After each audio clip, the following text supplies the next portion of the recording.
এইরকম করে যদি সয়াবিন রান্না করা যায়, আমার তো মনে হয় পরিবারের প্রত্যেকে চেটেপুটে খেয়ে নেবে। আমার পরিবারে তো সবাই ভালোবাসে। আমি সয়াবিনগুলো সেদ্ধ করে রেখেছিলাম, তারপর আমি তেল দিয়েছি কড়াইয়ে। কড়াইটা অবশ্যই ভালো করে তাতাতে হবে, তাছাড়া সয়াবিনগুলো লেগে যাবে।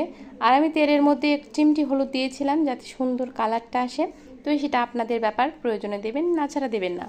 ফোড়নে দিয়ে দিয়েছি জিরা আর তেজপাতা, আর আলুগুলো দিয়েছিলাম। আলুগুলো ছেলতে অনেক হ্যাপা, তো অনেকে এই আলুগুলো ছেলার অভাবে খেতে পারে না। আমার কথা, যেটা দেখতে সুন্দর, যেটা খেতে সুন্দর, সেটা কষ্ট অবশ্যই হবে।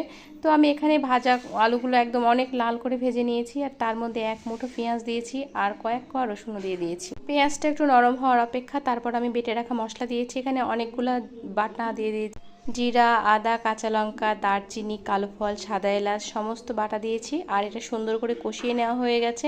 তার মধ্যে পরিমাণ মতন জল দিয়ে দিই। অনেক জল দেওয়ার কোনো প্রয়োজন নাই, কারণ আমার আলুগুলো সেদ্ধ করাই ছিল। তারপর দিয়ে দিলাম ভেজে রাখা সয়াবিন। সয়াবিন দেওয়ার পর একটু নাড়াচাড়া করে নেব এবং সেটা ফোটার অপেক্ষা।